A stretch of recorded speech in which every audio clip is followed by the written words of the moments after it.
بسم اللہ الرحمن الرحیم نحمده ونستعینه ونستغفره ونعوذ بالله من شرور انفسنا وسيئات اعمالنا من يهده الله فلا مضل له ومن يضلل فلا هادي له واشهد ان لا اله الا الله وحده لا شريك له واشهد ان محمدا عبده ورسوله اما بعد فان خير الحديث كتاب الله وخير الهدي هدي محمد صلى الله عليه وسلم وشر الامور محدثاتها وكل محدثة بدعة وكل بدعة ضلالة وكل ضلالة في النار.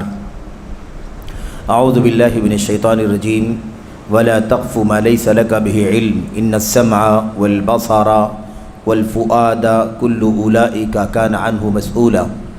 وقال النبي صلى الله عليه وسلم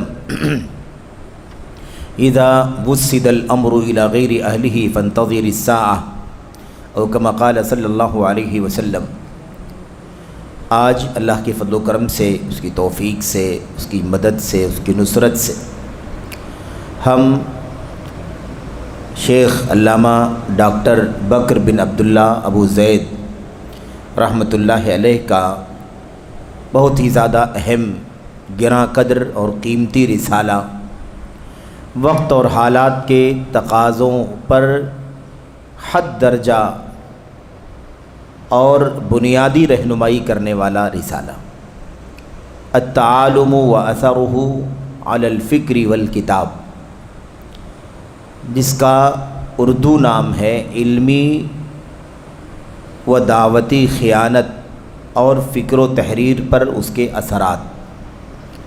اس عنوان سے یہ اردو میں ہے، جبکہ اس کتاب کا، اس رسالے کا اصل نام عربی میں وہ ہے جو آپ کے سامنے ذکر کیا گیا.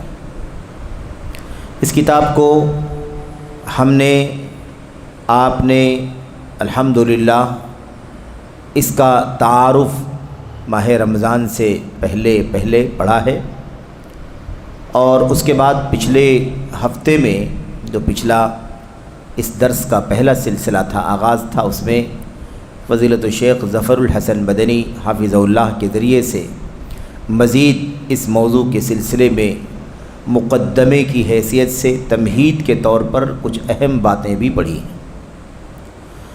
اور آج انشاءاللہ تبارک و تعالیٰ اس رسالے کا باقاعدہ آغاز ہوگا، اور جیسا کہ آپ دیکھ رہے ہیں اس عربی والے، اردو والے نسخے میں 2-3 مقدمے شامل ہیں. سب سے پہلا مقدمہ امیر محترم فضیلت الشیخ عبدالسلام صاحب سلفی حافظہ اللہ کا ہے، اس میں جو رہنمائی ہے اس سے بھی ہم گزریں گے، اور اس کے بعد فضیلت الشیخ ظفر الحسن مدنی حافظہ اللہ کی تقریض ہے اور تفصیلی مقدمہ ہے. انشاءاللہ تبارک و تعالی ہم اس سے بھی گزریں گے.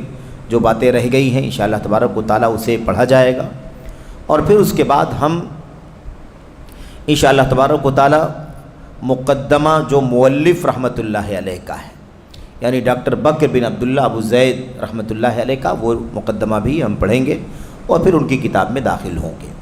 یہ جو مقدمات ہیں 2-3 جس کا تذکرہ آپ کے سامنے کیا گیا، یہ اصل میں اس کتاب کی جو بنیادی فکر ہے اس کا نچوڑ اور خلاصہ ان مقدموں کے اندر موجود ہے، یا ان تمہیدی باتوں میں اس کے الگ الگ چند گوشوں کی طرف رہنمائی کی گئی ہے، تاکہ آپ کے ذہنوں میں یہ مسئلہ کھل کر کے آ جائے شروع ہی میں کہ اس رسالے کا مقصد کیا ہے، اس رسالے کا مضمون کیا ہے، اس کتاب کا جو اصل موضوع اور بحث ہے اس کی، وہ کس نقطے پر مرکوز ہے، یہ آپ کو ان مقدموں میں سمجھ میں آئے گی. اس کے علاوہ اور بھی کچھ پہلو ہیں ان مقدمات کے اندر جو کتاب کے موضوع سے متعلق ہیں اور حد درجہ مفید ہیں، اضافی ہیں، تو ان باتوں کا بھی تذکرہ آپ کے سامنے آئے گا. تو سب سے پہلے تو آپ کے سامنے یہ عرض کرنا ہے کہ پچھلے تقریباً کچھ سال، 1.5 سال، 2 سال سے جو جدید مناہج کی حقیقت کا سلسلہ چل رہا تھا، اصل میں آپ نے وہ سلسلہ جدید مناہج کے عنوان سے پڑھا، اور اس جدید مناہج کی حقیقت کے عنوان میں وہ سارے جدید مناہج آپ کے سامنے آئے جسے ہمیں آپ کو جاننا اور اس سے آگاہ رہنا، متنبہ رہنا ضروری، ورنہ اصل میں جدید مناہج ایک سلسلہ ہے، ایک تھیم ہے جس کے تحت بہت سارے موضوع شامل ہوتے ہیں۔ تو اگر ہم اسے تھیم کی حیثیت سے سمجھیں تو یہ موضوع بھی اسی جدید مناہج کی سیریز کا ایک حصہ ہے۔ اگر ہم جدید مناہج کے تحت الگ الگ عنوان سے کوئی رسالہ مستقل یا مستقل کوئی موضوع، یعنی مرکز طور پر کہ صوفیت پر گفتگو کریں تو صوفیت پر گفتگو ہوتی رہے، پھر اخوانیت پر گفتگو کریں تو لمبی سیریز اخوانیت کی چلے، ایسے ہی مثال کے طور پر عقل پرستی ہے، رافضیت ہے وغیرہ، تو الگ الگ اگر ہم پڑھتے تو یہ سب کا سب جدید مناہج کی سیریز کے تحت حصے بنتے، لیکن چونکہ وہ ایک کتاب تھی مستقل، اسی عنوان سے اس کتاب کو شائع کیا گیا تھا اور وہ کتاب بھی اسی عنوان پر مرکوز تھی، اس لیے اسے ایک کتاب کے طور پر ہم نے پڑھا ہے اور جس کے اندر بہت سارے جدید مناہج آ گئے۔ تو آپ یہ سمجھیں کہ یہ بھی جدید مناہج کی سیریز کا ایک حصہ ہے، اور اس سیریز کے تحت بہت ساری باتیں، بہت سارے گوشے انشاءاللہ تبارک و تعالیٰ آتے رہیں گے۔ اب یہ موضوع جو ہمارے سامنے ہے تعالم کا، تعالم یعنی علم کے دعوے کا، علم نہ ہو لیکن علم کا دعویٰ کرے، علم نہ ہو لیکن علم ظاہر کرے، بتکلف اپنے آپ کو علم والا ثابت کرنا، یہ بھی جدید مناہج کی سیریز کا ایک حصہ ہے، ایک شق ہے اس کا ایک گوشہ ہے جسے ہم اور آپ ایک مستقل رسالے کی شکل میں پڑھ رہے ہیں۔ اور ایسے ہی جتنے بھی سلفی منہج سے الگ نئے مناہج، نئے راستے جتنے بھی ہیں وہ سب کے سب جدید مناہج کی سیریز کا حصہ ہیں۔ تو یہ بھی ہمارے سامنے یہ رسالہ ہے، اور جیسا کہ آپ کے سامنے اس کتاب کا، اس رسالے کا تعارف ہو چکا ہے، یہ رسالہ مختصر ہے لیکن اپنے مضمون کے اعتبار سے بہت ہی زیادہ جامع ہے، بہت ہی زیادہ مدلل ہے، قیمتی ہے، شواہد ہیں، حوالے ہیں اور استدلال ہیں، عملی شواہد اور نمونے ہیں۔ اس کتاب کے ذریعے سے اس موضوع کو سمجھنے میں اس وقت سب سے زیادہ مدد ملے گی، کیونکہ یہ رسالہ گہرے علم والی شخصیت کے قلم سے لکھا گیا ہے، اور ایسے ہی عالمی منظرنامے پر گہری نظر رکھنے والی شخصیت، اور ایسے ہی بہت ہی زیادہ بصیرت مند شخصیت، بہت ہی زیادہ مخلص اور للہیت کے ساتھ اللہ تبارک و تعالیٰ کے دین کے تئیں امت کو بیدار کرنے اور ان کی رہنمائی کرنے والی سوچ رکھنے والی شخصیت کے قلم سے لکھا گیا رسالہ۔ تو ابھی چونکہ اس موضوع پر ہم براہ راست داخل ہو چکے ہیں پچھلے کئی دروس سے، اس لیے علامہ ڈاکٹر بکر بن عبداللہ ابو زید رحمۃ اللہ علیہ کی سیرت پر کوئی لمبی گفتگو نہیں کرنی ہے، انشاءاللہ پھر آگے کوئی موقع آئے گا تو ایک مستقل طور پر ان کی زندگی کے سلسلے میں گفتگو کی جائے گی۔ طالب علم کا زیور نامی رسالہ جو اس سے پہلے ہماری صوبائی جمعیت اہل حدیث ممبئی کی طرف سے شائع ہوا تھا، اس میں مختصر طور پر 4-6 صفحات میں بکر بن عبداللہ ابو زید رحمۃ اللہ علیہ کی سیرت پر معلومات جمع کی گئی تھیں تاکہ لوگ واقف ہو جائیں۔ چونکہ وہ پہلا رسالہ تھا شیخ کا، اس لیے اس میں ان کی سیرت تو شامل کر دی گئی، اور آگے اب یہ رسالہ ان کا دوسرا رسالہ ہے جو صوبائی جمعیت سے شائع ہوا، تو ان کی سیرت کو اس میں شامل نہیں کیا گیا کیونکہ پہلے رسالے میں ان کی زندگی کے بارے میں معلومات آ چکی ہیں۔ لیکن چونکہ ہم نے طالب علم کا زیور یہاں نہیں پڑھا ہے تو ہمیں کسی موقع پر شیخ بکر بن عبداللہ ابو زید رحمۃ اللہ علیہ کی سیرت پر بھی گفتگو کرنی ہوگی، اور اس کے لیے انشاءاللہ تبارک و تعالیٰ کوئی وقت مختص ہوگا اور اس وقت وہ بات آئے گی۔ ابھی فی الحال ہمارے سامنے جو مقدمہ ہے وہ امیر محترم فضیلت الشیخ عبدالسلام صاحب سلفی حافظ اللہ کا مقدمہ ہے۔ یہ مقدمہ اصل میں اس حیثیت سے مختصر لکھا گیا ہے کہ اس کتاب کے ناشر کی حیثیت سے، چونکہ صوبائی جمعیت اہل حدیث ممبئی سے رسالہ شائع ہوا ہے، اس لیے امیر محترم نے اس پر مختصر اور بہت ہی جامع بات الحمدللہ قلم بند کی ہے، اور اس کے ذریعے سے ہمیں ایک بہت ہی زیادہ سرسری طور پر صحیح لیکن جامع انداز کی بات اس موضوع کے سلسلے میں سمجھ میں آئے گی۔ آئیے ہمارے سامنے اس مقدمے کی جو سب سے پہلی بات ہے وہ حمد و صلاۃ ہے، الحمدللہ رب العالمین والصلاۃ والسلام علی رسولہ النبی الکریم وعلی آلہ وصحبہ اجمعین ومن تبعہم بإحسان الی یوم الدین۔ اما بعد، اس خطبے کے بعد جو حمد ہے اور صلاۃ ہے نبی کریم صلی اللہ علیہ وسلم کے اوپر، اس میں امیر محترم کہتے ہیں کہ یہ جو رسالہ آپ کے سامنے ہے، علمی اور دعوتی خیانت اور فکر و تحریر پر اس کے اثرات، یہ ڈاکٹر بکر بن عبداللہ ابو زید رحمۃ اللہ علیہ کی مشہور کتاب التعالم و اثرہ علی الفکر والکتاب، اس کتاب کا ترجمہ ہے۔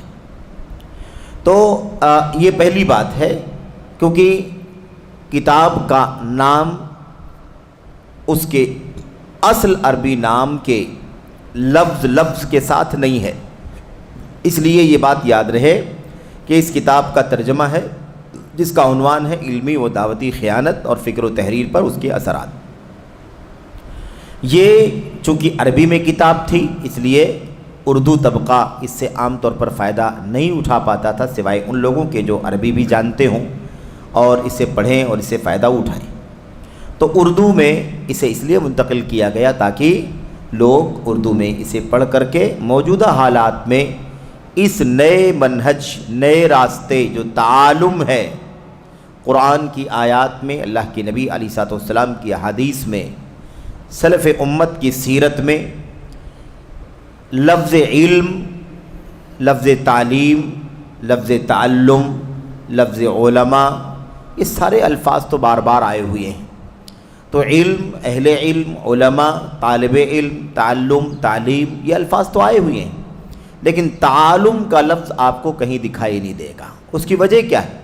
اس کی وجہ یہ ہے کہ تعالم جو ہے ایک طرح کا جمپ ہے، کیونکہ تعلیم کے معنی سکھانے کے ہوتے ہیں، تعلم کے معنی سیکھنے کے ہوتے ہیں۔ تعلم سیکھنا اور تعلیم سکھانا، اور علم وہ جو مادہ ہے، جو مٹیریل ہے، اسی کو علم کہا جاتا ہے جس کو سیکھا جا رہا ہے، جس کو سکھایا جا رہا ہے۔ لیکن تعلم کا جو لفظ ہے وہ ایک طرح کا، جیسا کہ ہم نے کہا، قفز ہے، جمپ جس کو ہم کہتے ہیں، یعنی نہ تو اس کے اندر علم ہے، نہ تو اس کے اندر تعلیم ہے، نہ تو اس کے اندر تعلم ہے، نہ تو اس کے اندر طالب علم ہے، اور نہ تو اس کے اندر تعلیم سکھانے والا معلم اور مربی ہے۔ بس آدمی اٹھا اور اپنے آپ کو علم والا ثابت کرنے کی کوشش کرنے لگا۔ بات سمجھ گئے کہ نہیں سمجھ گئے؟ تعلم کا معنی یہ ہے، نہ اس کے اندر سیکھنے والا، نہ سکھانے والا، نہ علم، نہ تعلیم ہے، نہ اس کے اندر استاد ہے، نہ اس کے اندر شاگردی ہے۔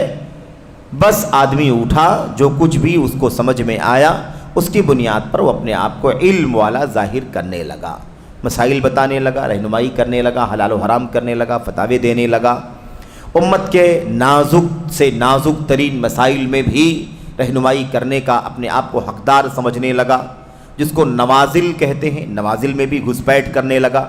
تو اس طرح سے یہ فتنہ امت کے اندر آیا۔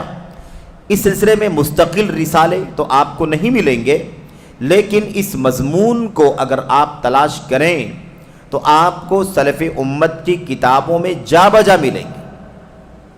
سلف امت کی کتابوں میں یہ مضمون آپ کو جا بجا ملے گا، جیسا کہ آپ دیکھیں گے کہ یہ رسالہ جو آپ کے سامنے ہے ڈاکٹر بکر بن عبداللہ ابو زید رحمۃ اللہ علیہ کا، یہ رسالہ ایک پورا رسالہ ہے، ایک مستقل کتاب ہے، اور اسے شیخ نے بہت ساری کتابوں کی مدد سے لکھا ہے۔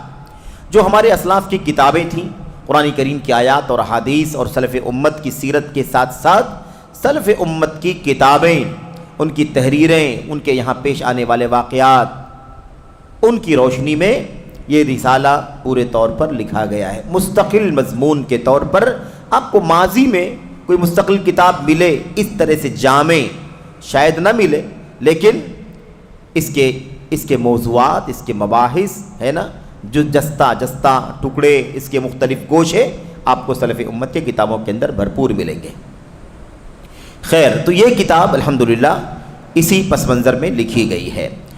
شیخ کہتے ہیں علم و دعوت کے میدان میں ایسے لوگوں کا اپنے آپ کو نمایاں کر کے پیش کرنا جو اس کے اہل نہیں ہیں۔ میرے محترم کیا کہہ رہے ہیں؟ مقدمہ علم و دعوت کے میدان میں ایسے لوگوں کا اپنے آپ کو نمایاں کر کے پیش کرنا جو اس کے اہل نہیں ہیں، یعنی اس کے لائق نہیں ہے، اس کی صلاحیت نہیں ہے، اس کی ایبلٹی نہیں ہے، وہ اس میدان کے لوگ نہیں ہیں، ان کے پاس وہ طاقت نہیں ہے، وہ صلاحیت نہیں ہے، وہ لیاقت نہیں ہے ان کے پاس، لیکن وہ علم و دعوت کے میدان میں اپنے آپ کو کیا کر رہے ہیں؟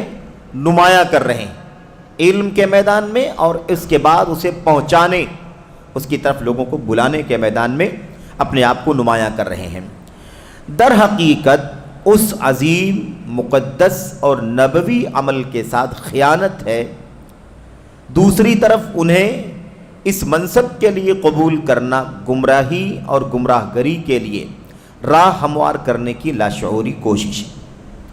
یہ ایک نچوڑ ہے پورا جو اس مضمون کا سب سے بنیادی مسئلہ ہے، اس کا ایک نچوڑ اور خلاصہ ہے۔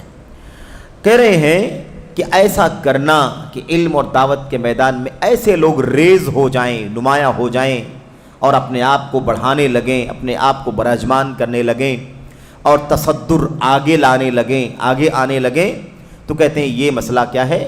اصل میں نبی کریم صلی اللہ علیہ وسلم کا جو منصب تھا، منصب علم اور منصب دعوت، بغیر اہلیت کی یہ کام کرنا اس منصب کی خیانت ہے۔ علم امانت ہے کہ نہیں امانت ہے؟ اور یہ امانت اللہ کے نبی علیہ الصلوۃ والسلام کے ذریعے سے امت کو حاصل ہوئی ہے، اور امت کے علماء اس کے سب سے زیادہ اہل ہیں۔ نبی کریم صلی اللہ علیہ وسلم نے امت کے علماء کو نبی کریم صلی اللہ علیہ وسلم کے علم کے وارثین میں سے ٹھہرایا، وارثین انبیاء علیہ الصلوۃ والسلام کہا گیا۔ تو علم وراثت ہے، علم امانت ہے، اور اہل علم اس علم کے وارثین ہیں، اور اہل علم اس حاصل ہونے والے علم کے امین ہیں۔ یہ امانت ان کے پاس موجود ہے۔ اور یاد رہے، اس سے پہلے بھی یہ مسئلہ بار بار بیان کیا جا چکا ہے کہ جب یہ بات کہی جائے کہ اہل علم انبیاء علیہ الصلوۃ والسلام کے ورثہ ہیں، وارثین ہیں، تو اس سے مراد سچ مچ جو علماء ہیں، علماء حق، علماء کتاب سنت، علماء سلف امت، جو سلف امت کی راہ پر چلنے والے علماء ہیں، حضرات صحابہ کرام کے نقش قدم پر چلنے والے علماء ہیں، وہ علماء یہاں پر مراد ہیں۔ وہ علماء نہیں جو اہل بدعت ہیں، جو نفس پرست ہیں، جو دنیا دار ہیں، جو اپنے منصب اپنی سیاست کے لیے، اپنی اقتدار کے لیے امت کو مس گائیڈ کرتے ہیں، قرآن کریم کی تفسیر منمانی کرتے ہیں، احادیث رسول کو اپنے مفاد اور اپنے مقاصد کے مطابق ڈھالتے ہیں، اور اس طرح سے اپنے مقاصد میں کامیاب ہونے کے لیے ان کتاب و سنت کے خزانوں کو اور ان اللہ تبارک و تعالیٰ کی طرف سے جو امت کے لیے دستور حیات اور دستور ہدایت ہے، اسے مہرا اور اسے اپنے مقصد کے لیے سبب و ذریعہ بناتے ہیں۔ وہ علماء یہاں مراد نہیں ہے، یہ علماء سو ہیں، علماء مضلین ہیں، جن کے بارے میں اللہ کے نبی علیہ الصلوۃ والسلام نے فرمایا تھا، ان اخوف ما اخاف علیکم الائمۃ المضلین، مجھے تمہارے بارے میں سب سے زیادہ جس بات کا ڈر ہے، اس میں سے سب سے بڑی بات یا سب سے بڑی باتوں میں سے ایک بات کیا ہے؟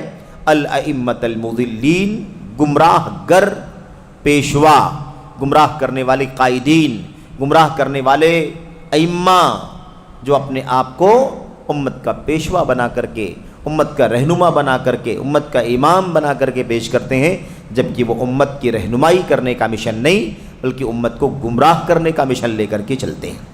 تو ایسے علماء ہرگز اللہ کے نبی علیہ الصلوۃ والسلام کے علم کے وارث نہیں ہیں۔ ایسے لوگ تو خائن ہیں اس علم کے، ایسے لوگ تو خائن ہیں اس منصب کے، جو منصب اللہ تبارک و تعالیٰ نے انبیاء علیہ الصلوۃ والسلام کے بعد اور اس امت کے اس دنیا کے کائنات کے آخری نبی محمد الرسول اللہ صلی اللہ علیہ وسلم کے بعد اس امت کے علماء کو عطا فرمایا تھا، اس میں دراصل خیانت کرنے والے یہ لوگ ہیں۔ تو یہ لفظ، یہ جملہ، ایک جملہ کئی چیزوں کو شامل ہے۔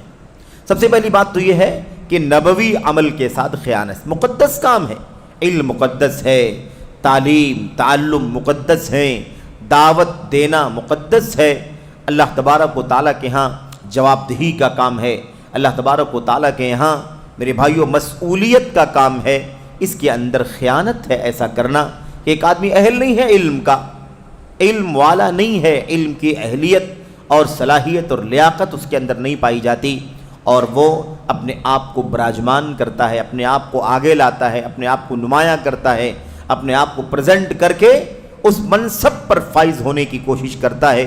تو اس لیے یہ دراصل اس منصب کی خیانت ہے جو منصب اللہ تبارک و تعالیٰ نے سچ مچ علم والوں کو عطا فرمایا ہے۔ نبی کریم صلی اللہ علیہ وسلم کی وراثت کے طور پر یہ منصب انہیں ملا۔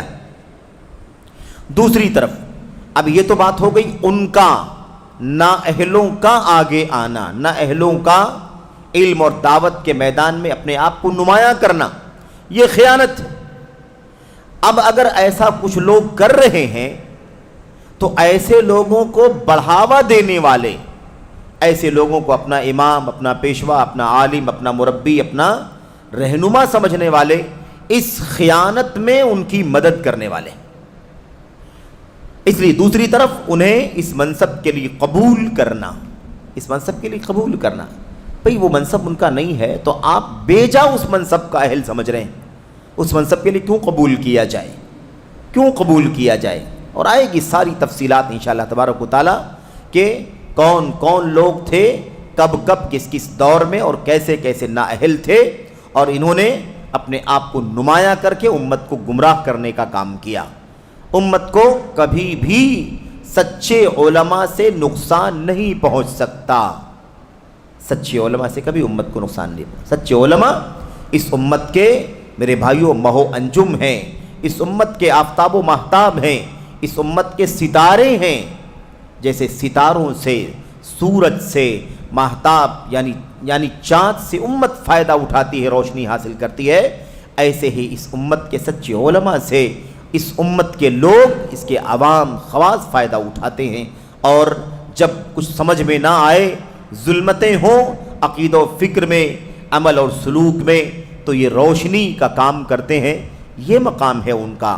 تو یہ جو کام ہے کہ ان کو قبول کر لیا جائے، یہ نااہل ہیں لیکن لوگ ان کو قبول کر لیں۔ ٹھیک ہے بھائی، آپ ہمارے عالم ہیں، ٹھیک ہے آپ ہمارے خطیب ہیں، ٹھیک ہے آپ ہمارے مدرس ہیں، ٹھیک ہے آپ ہماری مسئلے مسائل میں رہنمائی کریں، ٹھیک ہے آپ ہمیں گائیڈ کریں، ٹھیک ہے ہم آپ کے فالوور ہیں، ٹھیک ہے ہم آپ کو سننے والے ہیں، ٹھیک ہے ہم آپ کے شاگرد ہیں، آپ ہمارے استاد ہیں، ٹھیک ہے آپ امت کے اس نئے ایشو میں جس میں امت بوکھلائی ہوئی، الجھن کا شکار ہے، اس میں ہمیں آپ رہنمائی کر دیں۔ آپ کی رہنمائی ہم قبول کرنے کے لیے اپنے دل اور سینے کو کھولے بیٹھے ہوئے ہیں، بولیے آپ کیا بولتے ہیں، ہم اسی طرح سے عمل کریں گے۔ اس کے لیے قبول کرنا اصل میں گمراہ کرنے، کیا لکھا ہے، گمراہی اور گمراہ گری، یعنی ضلالت اور گمراہ کرنا، ایک ہے گمراہ ہونا اور ایک ہے گمراہ کرنا۔ تو ضلالت اور اضلال، تضلیل، دونوں کیا ہے؟ اس کا میرے بھائیو راستہ کھولنا ہے، اس کا راستہ کھولنا۔ ایک نااہل کو آپ نے اسٹیج دے دیا، ایک نااہل کو آپ نے منصب دے دیا، ایک نااہل کو آپ نے خطیب بنا لیا، ایک نااہل کو آپ نے مدرس بنا لیا، ایک نااہل کو آپ عقیدہ سیکھنے کے لیے آپ اس سے رجوع کریں، ایک نااہل کو آپ جو ہے مسئلے مسائل حلال و حرام جاننے کے لیے رجوع کریں، ایک نااہل کو آپ اپنا خطیب اور اپنا کہہ لیجئے مسائل کی رہنمائی کرنے والا خاص طور پر بنا لیا آپ نے۔ اس کا مطلب یہ ہے کہ آپ نے گمراہی اور گمراہ کرنے کا راستہ کھول دیا۔ اگر نااہلوں کو قبول نہ کیا جائے تو یہ کبھی بھی اپنے مقصد میں کامیاب نہیں ہو سکیں گے۔ یہ بہت بنیادی مسئلہ ہے، اور آئے گی بات آگے مزید۔ تو یہ بات کہہ رہے ہیں کہ لاشعوری کوشش ہے، یعنی ان کو اندازہ نہیں ہے، ابھی ان کو معلوم نہیں ہے، ان کو سمجھ میں نہیں آ رہا ہے کہ اس سے گمراہی کھلی گئی، اسے گمراہ کرنے کا معاملہ چل پڑے گا، نہیں پتہ ہے، بس سکھا رہا ہے، اچھی بات بولتا ہے، دین کی بات تو ہے، دلیل سے بات کرتا ہے، قرآن پڑھتا ہے، سنت پڑھتا ہے۔ میرے بھائیو اس طرح کی باتیں کر کے ہم کسی کو وہ منصب دے دیں جو منصب نبوت کا تھا اور نبوت کے بعد اب اہل علم کو منتقل ہوا ہے، جو اہل ہوں اس منصب کے، جو نااہل ہوں انہیں یہ منصب دینا دراصل اس کے ساتھ خیانت بھی ہے، اور ایسا کرنے والے خائن ہیں، اور ایسا کرنے والوں کی مدد کرنے والے، ان کو قبول کرنے والے، مان لینے والے، تسلیم کر لینے والے دراصل گمراہی اور گمراہ گری کا دروازہ کھولنے کی لاشعوری کوشش کرنے والے ہیں۔ قرآن کریم کے بارے میں، قرآن کریم کی آیت کریمہ یہاں پر اللہ تبارک و تعالیٰ کی بہت ہی بنیادی یعنی اصول کی حیثیت رکھنے والی آیت کریمہ، اللہ فرماتا لا تقف ولا تقف ما لیس لک بہ علم، آپ کو جس بات کا علم نہ ہو آپ اس کی پیچھے پڑے ہی نہیں۔ اندازہ لگائیں کس کو کہا جا رہا ہے؟ یہ اللہ تبارک و تعالیٰ کس سے کہہ رہا ہے؟ قرآن جس کے سینے پر اترا، جس کے دل پر صاحب قرآن نبی کریم صلی اللہ علیہ وسلم ہے، آپ کو اللہ تبارک و تعالیٰ فرما رہا ہے وَلَا تَقْفُ مَا لَيْسَ لَكَ بِهِ علم، نبی کریم صلی اللہ علیہ وسلم آپ کسی ایسے مسئلے میں نہ پڑیں جس کا آپ کو علم نہ ہو۔ علم کسی مسئلے میں اگر آپ کو نہیں ہے تو آپ کو اس میں پڑھنا ہی نہیں ہے، اس کی ٹوہ میں جانا ہی نہیں ہے۔ اللہ کی نبی علیہ السلام کو یہ بات کہی جا رہی ہے، نبی بھی بغیر علم وحی کے کوئی بات دین میں نہیں کرے گا۔ اور پھر آگے جواب دہی کا احساس دلایا گیا، کس کو؟ ہم کو آپ کو نہیں، ہم کو آپ کو بعد میں، پہلے اللہ کے نبی محمد رسول اللہ صلی اللہ علیہ وسلم کو۔ آپ اگر جس مسئلے میں آپ کو علم نہ ہو، اگر آپ اس میں پڑ گئے تو یہ خطرناک ہے۔ ان السمع والبصر والفؤاد کل اولئک کان عنہ مسئولا، یاد رکھیں آپ کی سماعت کے بارے میں اللہ پوچھے گا آپ سے۔ آپ نے جو سنا ہے آپ کو اس کے بارے میں علم نہیں، اللہ تعالیٰ آپ سے پوچھے گا۔ جو کچھ آپ نے دیکھا ہے آپ کو علم نہیں ہے، آپ نے کیوں دیکھا، اللہ تعالیٰ آپ سے اس بارے میں پوچھے گا۔ والفؤاد، دل، آپ نے کیا سوچ لیا، کیا نظریہ قائم کر لیا، اللہ تبارک و تعالیٰ آپ سے اس بارے میں پوچھے گا۔ حیرت ہے، ایک آیت کریمہ کافی ہے اس مسئلے کو سمجھنے کے لیے۔ تو التعالم واثرہ علی الفکر والکتاب، اس کی بنیادی دلیلوں میں سے ایک دلیل کیا ہے؟ ولا تقف ما لیس لک بہ علم، اگر علم ہے تو پھر آپ عالم ہیں، اور علم نہیں ہے اور اگر آپ اس کام کے لیے آگے بڑھتے ہیں تو یہی تعالم ہے، یہی علمی اور دعوتی خیانت ہے جس پر گفتگو ہو رہی ہے۔ بات سمجھ گئے کہ نہیں سمجھ گئے؟ اصل میں یہی ہے، اور یہ احساس ہماری زندگی کو بدل دے گا کہ ہمیں اس مسئلے میں نہیں پڑھنا ہے، حلال ہے، حرام ہے، جائز ہے، ناجائز ہے، ایسا ہونا چاہیے، ایسا ہونا چاہیے، یہ کر لیں، یہ نہ کریں، کوئی بھی آپ کو پڑھنا ہی نہیں۔ جس کے بارے میں آپ کو علم ہے تو علی وجہ البصیرہ، علی وجہ العلم بولنا ہے، ورنہ آپ کو اس میں نہ زبان سے، نہ کان سے، نہ آنکھ سے، نہ دل سے، کسی بھی طرح سے آپ کا انوالومنٹ اس میں ہونا ہی نہیں چاہیے۔ ما عندی، میرے پاس علم نہیں، کیا کہتے ہیں مجھے نہیں معلوم، میں نہیں جانتا، جو اس کا اہل ہے اس سے آپ پوچھیں، پتہ لگائیں، رجوع کریں۔ پتہ ہے نا عبد الرحمن ابن ابو لیلہ رحمۃ اللہ علیہ تابعین ہیں، مشہور تابعین میں سے، کیا کہتے ہیں؟ ادرکت 120 من اصحاب النبی صلی اللہ علیہ وسلم، 120 صحابہ کو میں نے پایا ہے، اللہ کے نبی صلی اللہ علیہ وسلم کے صحابہ میں سے میں نے 120 صحابہ کو پایا ہے، جب ان کے پاس کوئی مسئلہ پوچھنے کے لیے آتا تھا، فرماتے ہیں کیا کہتے ہیں؟ وَدَّ أَخَاهُ أَن يَكْفِيَهُ، تو ہر ساتھی 120 صحابہ میں سے ہر آدمی چاہتا تھا کہ کاش اس سوال کا جواب اس کا ساتھی دے دیتا، اس کا بھائی دے دیتا، وہ کافی ہو جاتا، میں بچ جاتا جواب دینے سے، میں بچ جاتا، مجھے جواب نہ دینا پڑتا۔ اور اس کے بعد اسی لیے وہ کہتا کہ آپ فلاں سے پوچھ لیں، میں جواب نہیں دوں گا، ابن مسعود ہیں ان سے پوچھو، ان کے پاس جاتا وہ کہتے میں کیسے جواب دوں، ابن عمر ہیں آگے ان سے پوچھ لوں، وہ کہتے میں کیسے جواب دوں، آگے دوسرے صحابی، تیسرے ہیں، معاذ بن جبل ہیں، فلاں ہیں، ان سے پوچھو۔ مجھے ڈر لگتی ہے، مجھے جواب دینے میں چاہتا ہوں کہ میں اس مسئولیت سے، اس ذمہ داری سے بچ جاؤں۔ تو کون سی چیز تھی ان صحابہ کے ہاں؟ جن صحابہ 120 کو جن کو عبد الرحمن بن ابو لیلہ نے پایا اور ان کے ساتھ ہونے والے واقعے کو انہوں نے ہمیں کوٹ کر کے بتایا. ان صحابہ کے ہاں کیا چیز تھی؟ یہی مسئولیت جو اللہ نے کیا فرمایا، وَلَا تَقْفُ مَا لَيْسَ لَكَ بِهِ عِلْمٌ إِنَّ السَّمْعَ وَالْبَصَرَ وَالْفُؤَادَ كُلُّ أُولَئِكَ كَانَ عَنْهُ مَسْئُولًا. زبان کھولیں حساب ہوگا، زبان کھولیں گے تو حساب ہوگا، پوچھا جائے گا. سن لیں گے مسئلہ، جواب دینا پڑے گا. دیکھ لیں گے، آنکھوں سے بھی علم حاصل کیا جاتا ہے، جواب دینا پڑے گا. اللہ تبارک و تعالیٰ کے ہاں مسئولیت، جواب دہی کا احساس یہ انہیں اس بات پر مجبور کرتا تھا جبکہ وہ علم کے پہاڑ تھے، جبال. اس سے بڑے علماء دنیا میں کہاں پیدا ہوئے؟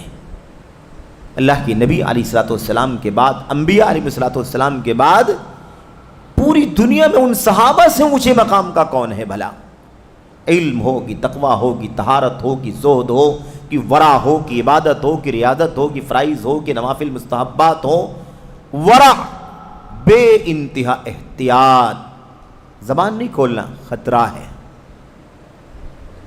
انہیں یہ احساس ذمہ داری تھی، انہیں مسئولیت، پوچھ تاچھ کا خوف. زبان کھولیں گے تو پوچھے جائیں گے. اللہ اکبر. 120 صحابہ، 120 صحابہ. امت کو کھنگال کر کے دیکھو، آج اس دور کے 120 علماء اس پائے کہ آپ کو ادنا پائے کی بھی کوئی نہیں ملیں گے.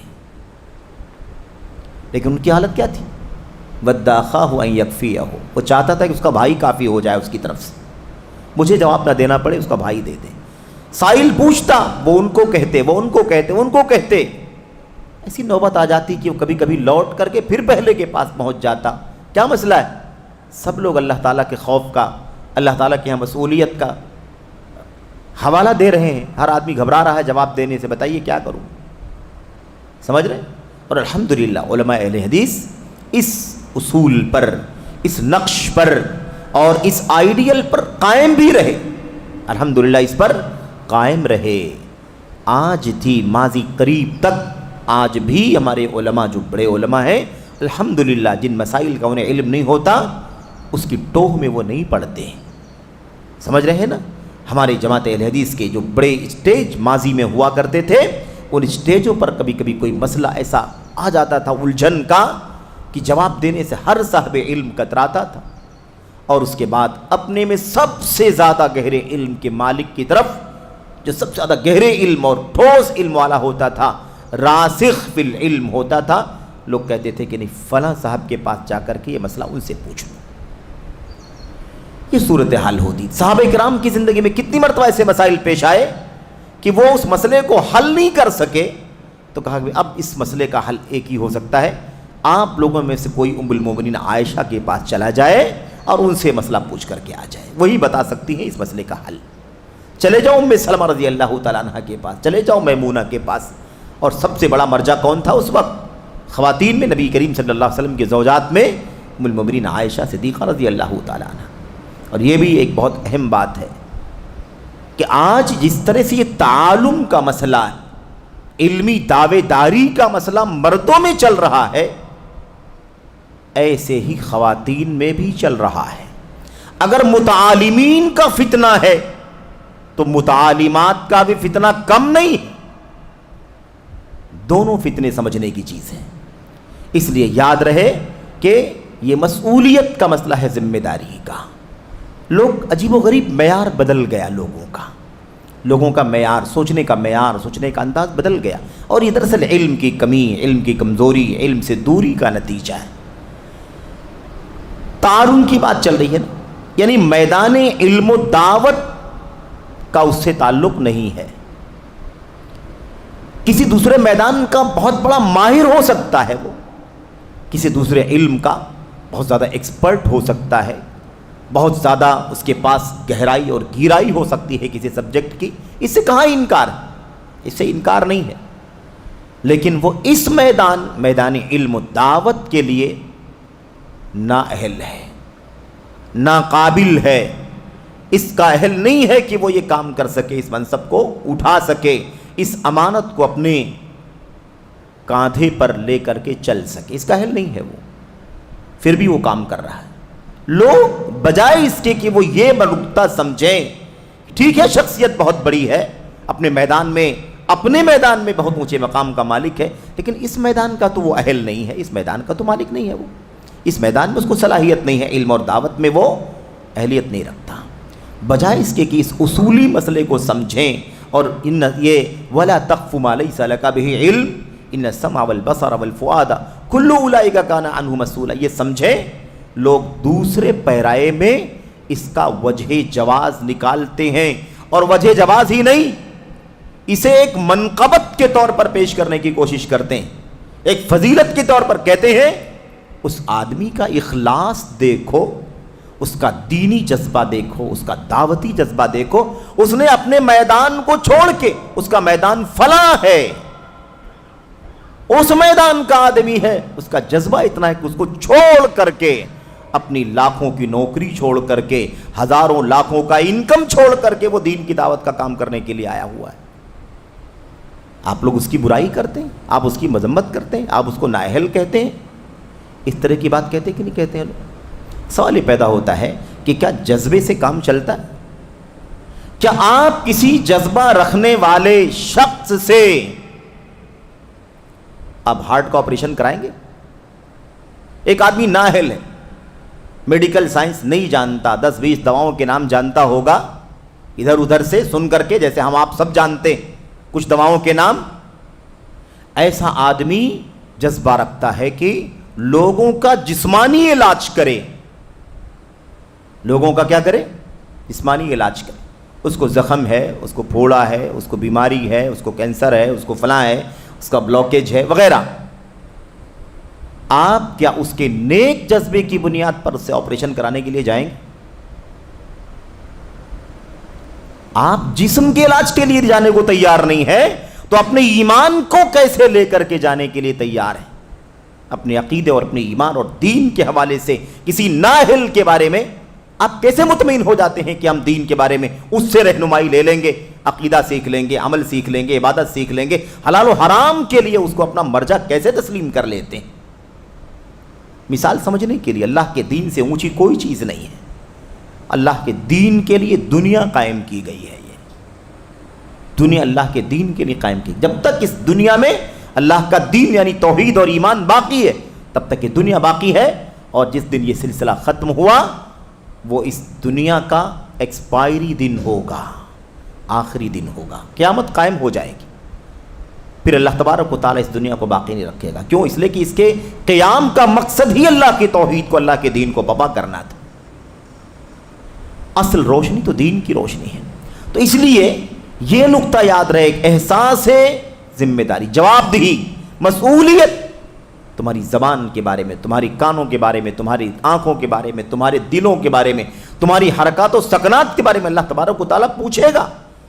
اللہ فرماتا ہے اپنے نبی سے کہ آپ کو بلا علم کسی مسئلے میں نہیں پڑھنا ہے۔ پوچھ تاچھ ہوگی اللہ کے نبی، آپ کے کان کے بارے میں، آپ کی آنکھ کے بارے میں، آپ کے دل کے بارے میں، ان سب کے بارے میں آپ سے پوچھا جائے گا۔ اس لیے آپ بلا علم کسی مسئلے میں آپ ہرگز نہ پڑھیں۔ اللہ اکبر۔ آپ دیکھیں، ہم جو بار بار بات کر رہے ہیں نا، سلفیت، سلفی منہج اور سلفی منہج، سلفی راستہ، اس راستے کے علاوہ یہ نئے نئے راستے جو نکل کر کے آئے ہیں بعد میں، یہ دیکھو سلفیت۔ اللہ تعالیٰ اپنے نبی کو کہہ رہا وَلَا تَقْفُ مَا لَيْسَ لَكَ بِهِ عِلْمٌ۔ یہ ہدایت اللہ کے نبی کو اللہ تعالیٰ نے دی کہ نہیں دی؟ اللہ کے نبی اس پر چلتے رہے کہ نہیں چلتے رہے؟ کتنے مواقع ایسے آئے سیرت کے اندر، نمونے شواہد موجود ہیں۔ پوچھنے والے نے پوچھا مسئلہ، اللہ کے نبی نے جواب نہیں دیا، دوسری مرتبہ پوچھا پھر جواب نہیں دیا، دائیں سے آیا بائیں سے آیا، 10 منٹ 15 منٹ رک کر کے آیا، آپ سے پوچھا، آپ نے جواب نہیں دیا، آپ منتظر تھے وحی کے۔ ما لیس لک بہ علم، جس کا علم نہیں ہے آپ نہ پڑھیے۔ کب پڑھیں گے آپ اس میں؟ جب آپ کے پاس علم آ جائے گا۔ اس کے بعد وحی آتی، صلاۃ، نماز سے پہلے سائل سوال کرتا، نماز کے بعد اللہ کے نبی علیہ الصلوۃ والسلام جب اللہ تبارک و تعالیٰ کی طرف سے جبریل امین آتے اور اس کا جواب بتا جاتے، یا وحی کے کسی اور راستے سے وہ بات آپ کے علم میں آ جاتی، تو اللہ کے نبی علیہ الصلوۃ والسلام پوچھتے تھے این السائل، پوچھنے والا کہاں گیا؟ پوچھنے والا کہاں گیا؟ چھوٹے چھوٹے مسائل میں چھوٹے کیوں؟ اس لیے کہ دین کا کوئی مسئلہ چھوٹا نہیں ہوتا. چھوٹا مسئلہ اس اعتبار سے بڑا ہے کہ دین کا مسئلہ ہے، اس میں غلط ہونا، غلطی کرنا اور گمراہی اور گمراہ گری حد درجہ سنگین ہے. مسئولیت کا مسئلہ، ذمہ داری کا مسئلہ ہے. اس لیے کسی نے آیا امام مالک سے آ کر کے سوال کیا، کوئی مسئلہ پوچھا، دور دراز سے آنے والا سائل تھا، تفصیلات آئیں گی انشاءاللہ آگے. امام مالک نے فرمایا لا ادری، بھئی میں نہیں جانتا. کہا آپ اتنے بڑے امام اور کہتے ہیں لا ادری میں نہیں جانتا؟ کہاں میں نہیں جانتا؟ کہا اتنے دور سے، اتنے 100 کلومیٹر دور سے میں اسی لیے آیا ہوں کہ آپ سے مسئلہ پوچھوں، اور آپ کے پاس آیا ہوں تو آپ کہتے ہیں میں نہیں جانتا. ارے یہ چھوٹا سا مسئلہ ہے، بتا دیجئے کیا نہیں جانتے ہیں آپ؟ امام مالک نے کیا فرمایا تھا؟ امام مالک نے فرمایا تھا یہ بہت بڑا بوجھ ہے، بہت بڑی ذمہ داری ہے جو گردنوں پر ڈالی گئی ہے. علم امانت، تم اس کو معمولی کہتے ہو؟ معمولی مت سمجھو، بہت بڑی ذمہ داری ہے. اور پھر وہ سورہ مزمل کی آیت کریمہ پڑھ کر کے اس مسئلے کو سمجھایا. اس کو ہلکا مت کہو، بہت نازک مسئلہ ہے. میڈیکل سائنس اگر غلطی کرے تو جان جائے گی، اور اگر علم اور دین کے مسئلے میں، عقیدے اور منہج کے مسئلے میں انسان غلط رہنمائی کرے تو اس کے ایمان و عقیدے کا کھلواڑ کرنے والا ہوگا اور اسے گمراہ کر دے گا. عبادت کے مسئلے میں، عقیدے کے مسئلے میں، سنت کے مسئلے میں اور امت کے جدید ایشوز اور جو مسائل ہیں، ان مسائل کے اندر مس گائیڈ کرنا بہت حد درجہ خطرناک ہے. اس لیے یاد رہے موت اور زندگی دو طرح کی ہے. ایک زندگی جسم کی زندگی ہے اور ایک موت جسم کی موت ہے، اور ایک زندگی روح کی زندگی ہے اور موت روح کی موت ہے. حیات الابدان و موت الابدان، حیات الارواح و موت الارواح، اس مسئلے کو بہت تفصیل سے علامہ ابن القیم رحمۃ اللہ علیہ نے غالباً مدارج السالکین میں نقل فرمایا ہے. موت الابدان اخف، جان چلی جائے، جسم اگر مر جائے تو جسم کو تو مرنا ہی ہے. جسم کی موت ہو جائے بہت بڑا مسئلہ نہیں ہے، آج نہیں تو کل جسم کو تو مرنا ہی ہے. اس لیے مسئلہ کس کا ہے؟ روحوں کی موت کا. جس آدمی کی زندگی میں، جس کے سینے میں توحید نہیں یا صحیح عقیدہ نہیں، صحیح عبادت نہیں، صحیح مسئلہ نہیں، غلط، اس آدمی کے اس زندہ جسمانی ڈھانچے کے باوجود بھی وہ روح کے اعتبار سے مردہ ہے. اس لیے مسئلہ بہت ذمہ داری کا ہے. اللہ کے نبی علیہ الصلوۃ والسلام. اچھا پھر ہم نے کہا سلفیت کی بات چل رہی تھی، یہ ہے سلفیت. قرآن کریم کی آیت کریمہ، نبی علیہ الصلوۃ والسلام کو رہنمائی ہو رہی ہے. اللہ کے نبی نے اپنی زندگی میں ایک سے زائد مرتبہ برتا، بے شمار مثالیں موجود ہیں. پھر وہی آئیڈیل منتقل ہوا حضرات صحابہ کرام کے یہاں. صحابہ کرام نے کیا کیا؟ ابھی مثال پیش کی گئی آپ کے سامنے عبدالرحمن بن ابو لیلہ کی. 120 صحابہ کرام کو پایا، ہر ایک چاہتا تھا کہ میں جواب نہ دوں، میرا بھائی جواب دے دے. مسئلہ لوٹ کر کے پہلے آدمی کے پاس آ جایا کرتا تھا.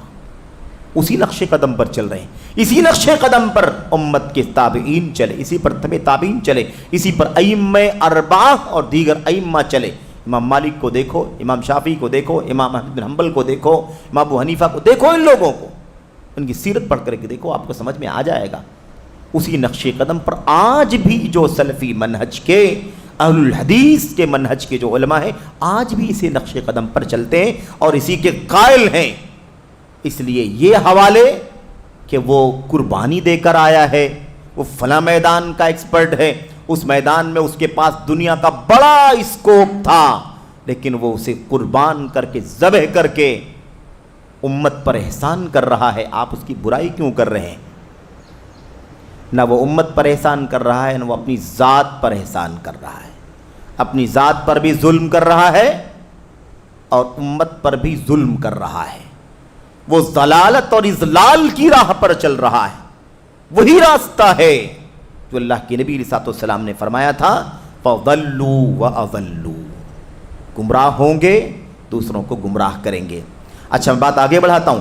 اللہ کے نبی علیہ الصلوۃ والسلام کی ایک حدیث بھی آپ کے سامنے ہے. حدیث لمبی ہے. حدیث جب ایک صحابی، ایک شخص اللہ کے نبی علیہ الصلوۃ والسلام کے پاس آیا اور اس نے کچھ سوالات کیے قیامت کے سلسلے میں، تو اللہ کے نبی علیہ الصلوۃ والسلام نے فرمایا کہ اس نے آ کر کے پوچھا اللہ کے نبی علیہ الصلوۃ والسلام متی الساعہ، قیامت کب آئے گی، قیامت کب آئے گی؟ اللہ کے نبی علیہ الصلوۃ والسلام نے فرمایا اذا ضیعت الامانۃ فانتظر الساعہ۔ بھئی قیامت کا دن اور اس کی تاریخ تو کوئی نہیں بتا سکتا، لیکن امانت جب ضائع کر دی جائے تو قیامت کا انتظار کرنا۔ امانت ضائع کر دی جائے، امانت، اب امانت کا لفظ آتا ہے تو روپے پیسے ذہن میں آتے ہیں ہمارے آپ کے، ارے یہ تو بہت حقیر سی امانت ہے، چھوٹی امانت ہے اس امانت کے مقابلے میں جو علم اور دین اور عقیدے کی امانت ہے۔ تو جب امانت ضائع کر دی جائے فانتظر الساعہ، تو قیامت کا انتظار کرو۔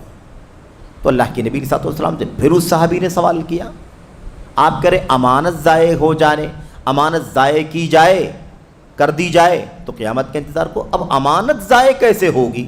وَكَيْفَ إِضَاعَتُهَا، اے اللہ کے نبی یہ بتائیے کہ یہ امانت کا ضیاع کیسے ہوگا، امانت ضائع کیسے ہوگی، لوگ کیسے امانت کو ضائع کریں گے، کب امانت ضائع ہوگی؟ تب میری سمجھ میں آئے کہ قیامت قریب آ چکی، قیامت کا انتظار کرنا چاہیے۔ تب اللہ کے نبی نے یہ ٹکڑا جو آپ کے سامنے یہ جواب دیا تھا، اذا وسد الامر الى غیر اہلہ فانتظر الساعہ، جب معاملہ نااہلوں کے حوالے کر دیا جائے تو قیامت کا انتظار کرو۔ تو نااہلوں کے حوالے جب معاملہ کر دیا جائے تو سمجھ لو کہ امانت ضائع ہو رہی ہے۔ امانت کیا ہے؟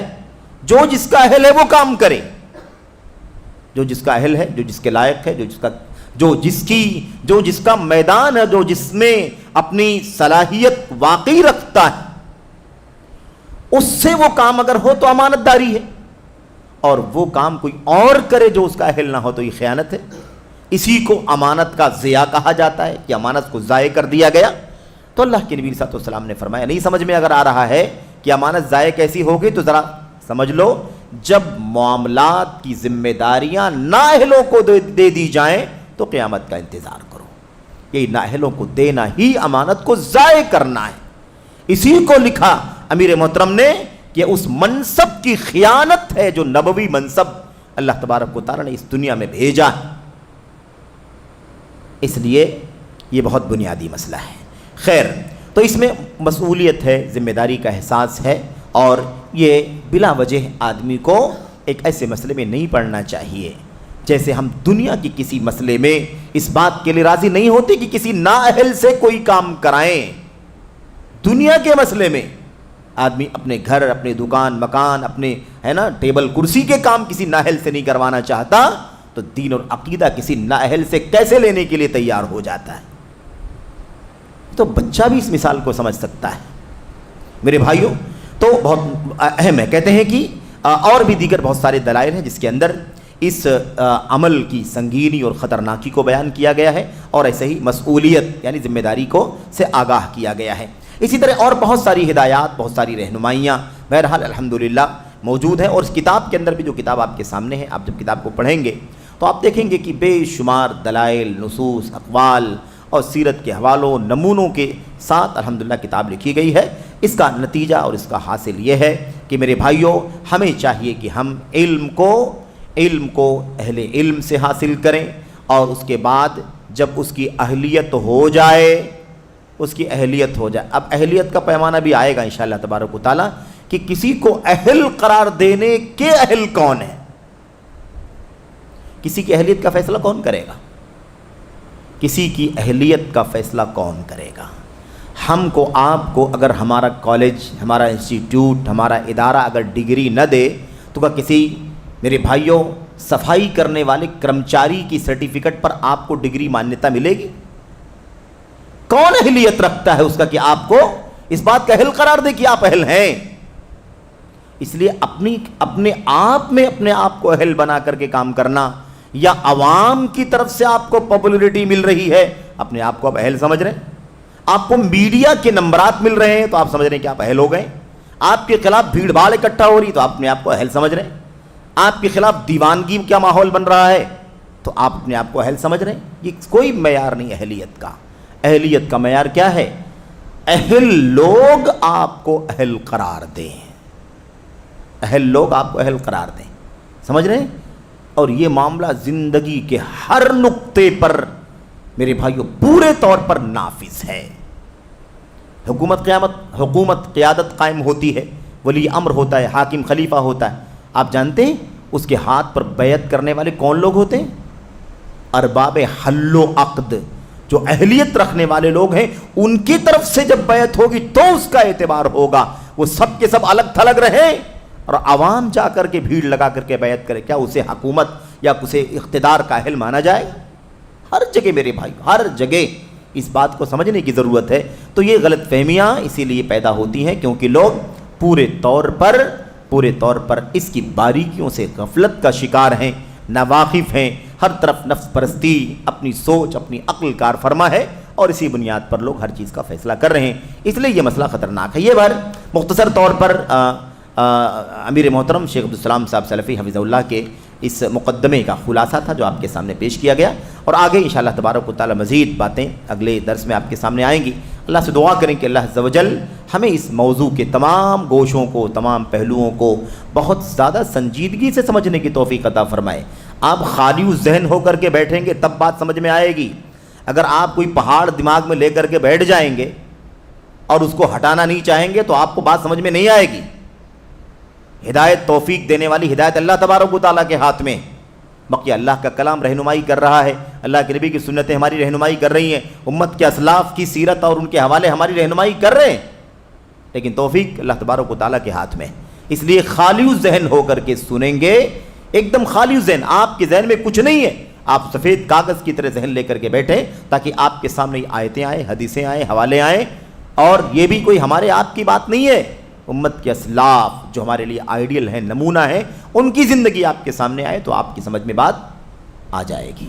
اللہ سے دعا ہے کہ اللہ تعالی ہمیں اور آپ کو کسی بھی طرح کی طرفداری، جانبداری، میلان، رجحان، بیجا، اللہ تعالی ہمیں اور آپ کو اس سے بچنے کی توفیق عطا فرمائے اور خالی ذہن ہو کر کے حق کو قبول کرنے کی توفیق عطا فرمائے۔